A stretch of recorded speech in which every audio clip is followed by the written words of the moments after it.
and any of them could have chopped open a head and found this gland in your brain. And they did. Well, this is what's at the bottom of that statue, okay? That's Egyptian cuneiform down there. And the lion, like the Sphinx. This is the Vatican. Is anybody getting a does not compute on this? You got the ibises around the top of the thing, okay? You got this weird mirror ball on the outside of the courtyard. You got this open sarcophagus, like in the Great Pyramid. Do you think maybe that they have a little bit more of an affinity with Egypt than we've been giving them credit for?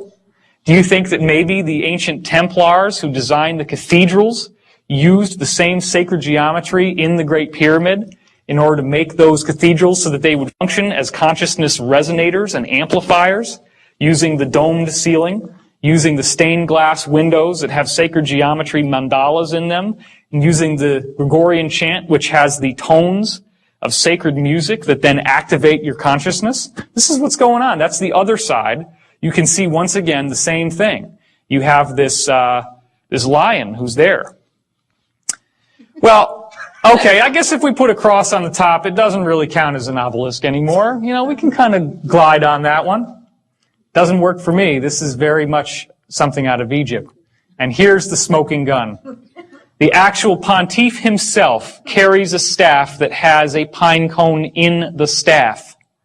Now, you cannot tell me that all this is an accident, especially when you understand that the esoteric symbolism of the staff, first of all, you notice it looks like a tree, and that's the central axis of the world tree, right? I don't have a slide for it here, but the world tree is what the ancient people saw when they looked at those nested spheres. You remember the mushroom-looking thing that I showed you before? If you go out into the solar system out of body, you see these, they look like umbrellas. And so you see a trunk in the middle, and then it moves out like this into what's that sphere that we're showing you. So that's what they used to think of as a tree. So this symbolizes the world tree. What's the joining point between the world tree of spirit and the physical pontiff, who is the actualized embodiment of spirit? It's the pine cone. So this is showing how the pineal gland, once it's fully awakened, allows you access to the world tree, which is the repository of all spiritual wisdom and knowledge. So, the pineal gland has been explained through conventional methods, conventional means, to some degree.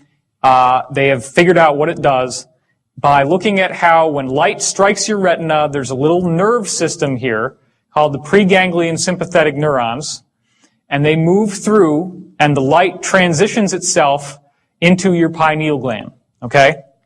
When the light goes off, it signals electromagnetically to the pineal gland that it's time to go to sleep, which then secretes melatonin into your cerebrospinal fluid, which activates the whole brain's sleep mechanism, the whole nervous system, okay? So the pineal gland is very much associated with going to sleep. Well, that makes sense because when you go into a mystical state of consciousness, typically you have to go into a very meditative, very zoned out, very relaxed Zen type of consciousness. That's not an accident. So again, if therefore your eye be single, your whole body shall be full of light. So when you cut off the light on the outside, the light opens up on the inside. That's the melatonin mechanism. Well, the pineal gland is activated when light goes out. Jesus also said the people who sat in darkness saw a great light. Matthew 4:16. Again, the idea that it's only when the light goes out and you can activate your pineal gland that you have the full access to this knowledge.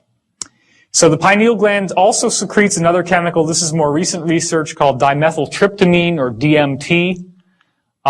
It's becoming increasingly popular in the New Age circuit now that people are taking these South American potions like yopo and ayahuasca, which is the one you're probably more familiar with.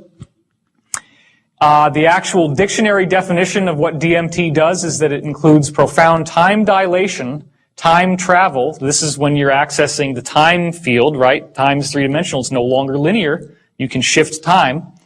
Journeys to paranormal realms. That's like those fairy circles, the gnome circles, right? And encounters with spiritual beings or other mystical transdimensional modalities.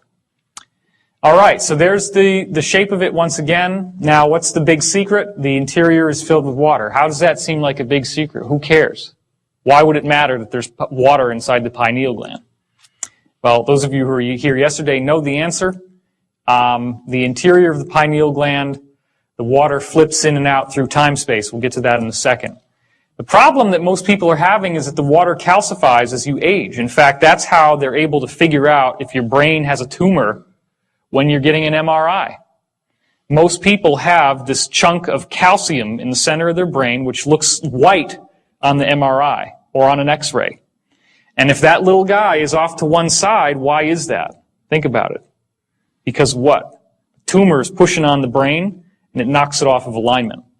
So our pineal gland is actually supposed to be used for transdimensional access, but instead what's happening is that we're calcifying it by our diet, by the use of fluoride in our toothpaste, fluoride in our water, by drinking too much soda, carbonated beverages, too much refined fats, refined sugars, refined flours, white flour.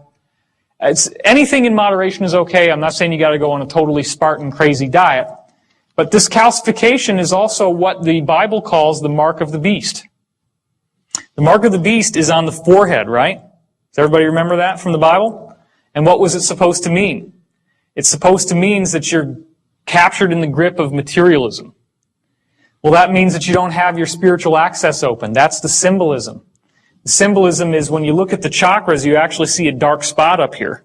So that's where that comes from. Now this is where it starts getting very, very strange. Okay? If you haven't already been blown away, this is where it should start to change your consciousness. The interior of the pineal gland, all along the inside, has rods and cones just like the retina on your eye.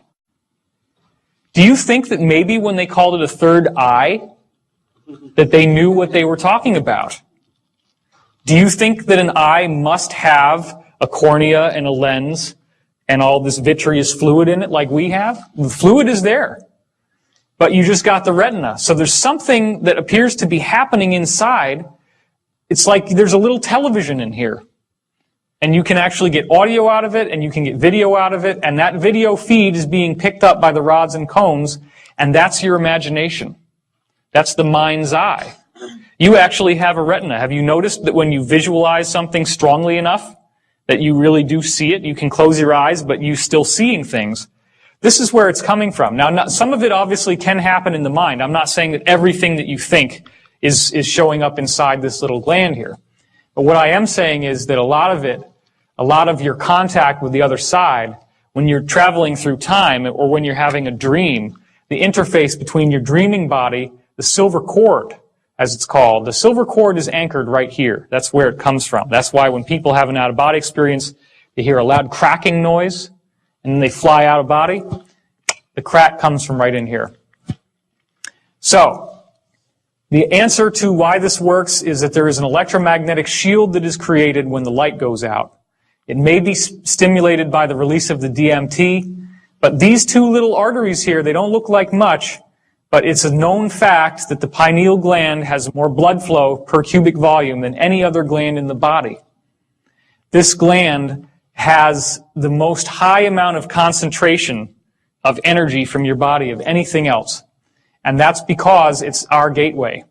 So if you can start to imagine the idea that there's this complex electromagnetic shield that starts forming like this, and you see all these weird rotations happening around it, and they're all going in these different directions, what that actually, and it becomes so fast, it's like, if you move it fast enough, which I'm not really capable of doing, it would just start to be all red.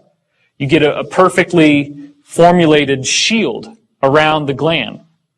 When you do that, you have now shielded off all of the electromagnetic, gravitational, and otherwise, well, not gravitational, but all the electromagnetic, the radio waves, all the energy that gives us a reference in space-time. That opens up the door to time-space, just like when you shoot that little carbon-60 molecule, the little buckyball, at the slit, and it pops inside out, and it turns into a wave as it goes through. Well, there are little molecules inside this water called microclusters. And those molecules can flip over, and that's the gateway that allows you to see into time-space. So darkness activates electromagnetic activity. It feels like a pressure, a buzz, or a tone or acceleration inside your head. Has anybody here not had that experience? Okay, no hands have gone up. When you'll hear sometimes it's